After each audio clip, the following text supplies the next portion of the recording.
Magte-text sila for scheduling para i-cancel pero wala naman ako na-receive na message na i-cancel nila kaya tuloy ang ating schedule. So, Friday na kami pa rin ng resort. Yun lang naman yung pinipin natin para makainin na natin tayo ng maayos. Kasi wala na nag-upload ako, never talaga kami umalis as in gumala-gala.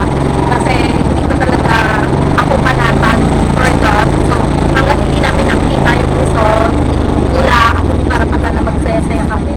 So, kami lang magkakasama every day. As in, pagkagising namin yung mga hindi ako nakakawin ng minute sa house, kahit na si Bobby na lang nandun. Hindi na ako nakakagalaw kasi nakafocus naman talaga ako kay God. At naiintindihan naman din ng mga bagay. So, after naman nun, focus na kami ng paglilipat na kami. So, for now, si Gab muna. At least, hindi ko muna masasama si Gab sa kapila. Pero, ayusin lang namin doon at pag okay na, isasama na natin si Gab. So, yan, keep na lang natin para kung ano mangyayari at sana okay talaga yung sa ni Gab.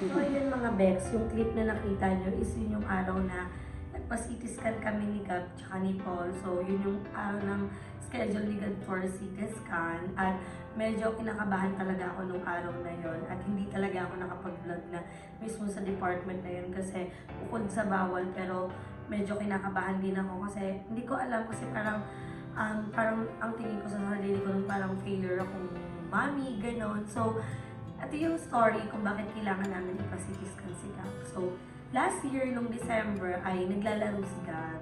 So, syempre, si Gab habang lumalaki, kumukulit na din siya, marunong na din siya gumalaw-galaw niya mag-isa. So, habang naglalaro si Gab, is nauntog siya.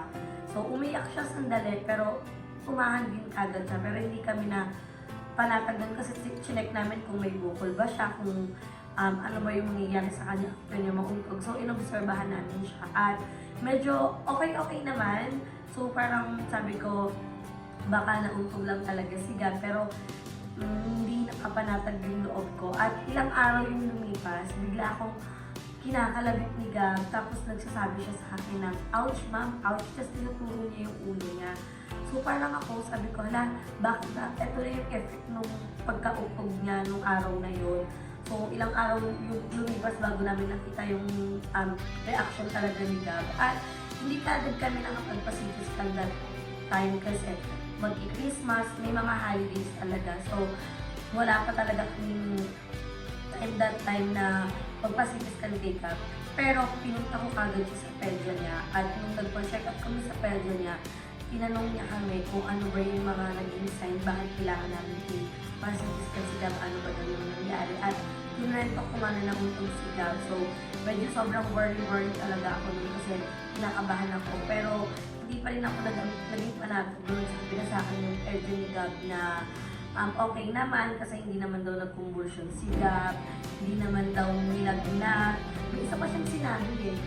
Parang yung nag-violet, basta parang hindi ko alam kung anong tawag doon. So, may isa pang sinabi talaga that time si Doc na hindi naman nangyari pick up yun. Pero kung gusto ko daw talaga makasure na okay yung ulo ni Gab, magpa-CT scan kami. So, hindi kasi kami pwedeng magpa-CT scan ng walang referral letter. So, kailangan namin magkaroon ng letter para makapag-CT scan kami kasi hindi dumatanggap yung mga department ng walang referral letter. So, nung pagkakuha namin ng referral letter ng CT scan ni Gab, January 11 na CT scan si Gab, January 16 lumabas, which is kanina lang lumabas yung result ng CT scan ni Gab. At hindi ko na siya sinama kanina nung kinuha namin yung result, pero after namin kunin yung result is pina-check up pa namin siya kasi hindi naman ako marunong mag-read ng CT scan at medyo natanga ako kasi feeling ko yung result ng CT scan niya is parang nasa may malaking paper,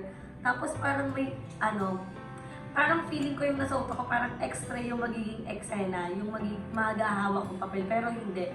So, nung nakuha ko yung papel ni Gab, ayan, nakuha ko na yung result ni Gab at ang nakalagay naman nito, walang hemorrhage si Gab at fracture kung saan guminawa naman yung pakiramdam ko kasi syempre nakaka-worry din talaga dahil hindi naman biro pag yung ulo ng bata yung natatamaan at baka mamaya yung bungo ni Gab may fracture na kaya agad-agad kami nagpa-CT scan at hindi kasi pwedeng gumalaw ng gumalaw sa CT scan. So merong 3 trial, pag hindi pa rin nag-stay yung bata or hindi pa rin gumalaw uulitin namin yung CT scan. So, another bayad siya ulit kasi hindi naman parang hindi nababasa yung ulo kasi malikot yung ulo ng bata. Kaya, nagkaroon kami ng final CT scan at sobrang thankful naman ako na okay siya. Ayan, nakalagay dito, negative for intracranial hemorrhage. Hindi marunong mag-read. Negative for intracranial hemorrhage or calvareal fracture. So, nung in-explain naman sa akin ito ni Doc, yun nga, okay naman si Gab, wala namang problem yung ulo niya. So, niresetahan kami ng gamot para medyo mawala yung pain ni Gab sa ulo at iwasan yung pag-gadget ni Gab. So, isa din siya sa mga nabasa ko sa comment section na baka yung pag-ouch-ouch daw ni Gab sa ulo is yung napapanood niya lang sa YouTube. So, syempre hindi pa rin naman tayo pwede maging panatag. Pero ayan, may time na sa gadget si Gab. So, hindi naman natin yun maiiwasan kasi iba na talaga yung generation ngayon. Pero, as a mother, hindi ko na mga hayaang lumabo talaga kagad yung mata ni Gab. At yan, may tema siya sa panonood kasi hindi na talaga siya pwedeng tumutok sa gadget kasi baka isa yun sa factor ng pagsakit ng ulo niya at yung kanyang sleeping routine. So, hindi ko namang ginigising si Gab pag natutulog talaga pero sadyang may hirap nang patulogin si Gab habang lumalaki. So, napupuyat talaga ako. At kung mapapansin nyo, simula mga November, naging hindi naman naging malapit kay Gab. I mean, nag-focus talaga ako kay Gab. Siya sa kanya na ako. Doon ako sa bahay ko umuwi. Bihira na ako na dito sa BNT house. Punta ako dito kasi uuwi na kagad ako doon. So, parang tinitake ko na yung time ko talaga kay Gab, lalo na lilipat na kami ng Cavite. So, may mga plan na. Pero thankful talaga ako. Tsaka thank you din kay Mother Nakba sa pag-help at kay Mama Joven sa pag-help dito sa CT scan ni Gab kasi hindi talaga biro yung gasto sa CT scan. Medyo pricey siya, tsaka yung mga doctor's fee, yung mga gamot. Pero okay lang kasi yung pera, kikitain mo pa naman yan. Syempre, yung buhay ng anak mo, hindi mo naman mababalik at ayoko na may pagsisihan ako bandang huli na hindi ko ginawa yung part ko as mother. So, ngayon, wala na akong stress at isa to sa mga kinak-stress ko talaga pagpasok ng 2024 kung paano kami mag-start na may ganung problem si Gab. Pero, yan, happy naman ako na okay na, wala na akong problemahin at panatag na ako na okay si Gab kasi as a mother, hindi mo talaga may iwasan na hindi umiyak nung pinapasok na si Gab sa CT scan, umiiyak ako, hindi ko alam kung bakit kasi feeling ko talaga failure ako kasi pag nagkakasakit yung bata sa yung sisi kahit naman ginagawa mo yung part mo as mother, syempre ma-judge ka pa rin mga tao na pinapabayaan mo kasi yung anak mo pero hindi naman nila alam kung ano talaga yung ginagawa mo. So parang iniisip ko na parang hindi naman ako failure, sabi ko sa sarili ko, hindi naman ako failure kasi ginagawa ko naman yung part ko. At kung wala akong kwentang ina, ahayaan ko na lang sumakit yung ulo ng anak ko. Pero hindi, dahil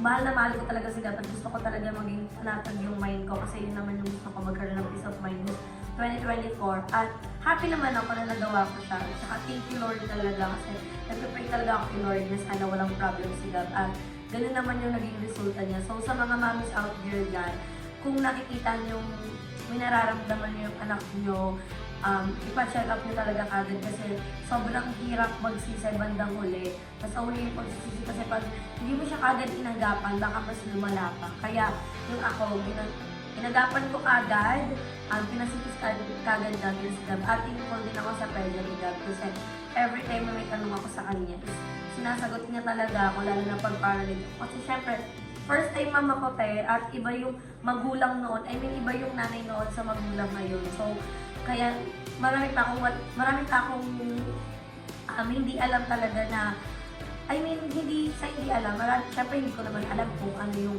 mga gamot sa ganito, sa ganyan. Siyempre, hindi naman ako doktor at ayoko nang magpainom lang na magpainom kay Gab ng mga gamot na hindi naman nire-reseta kasi sobrang nakakatakot, diba? Pero ayan, happy na ako at magbabalik vlog na tayo.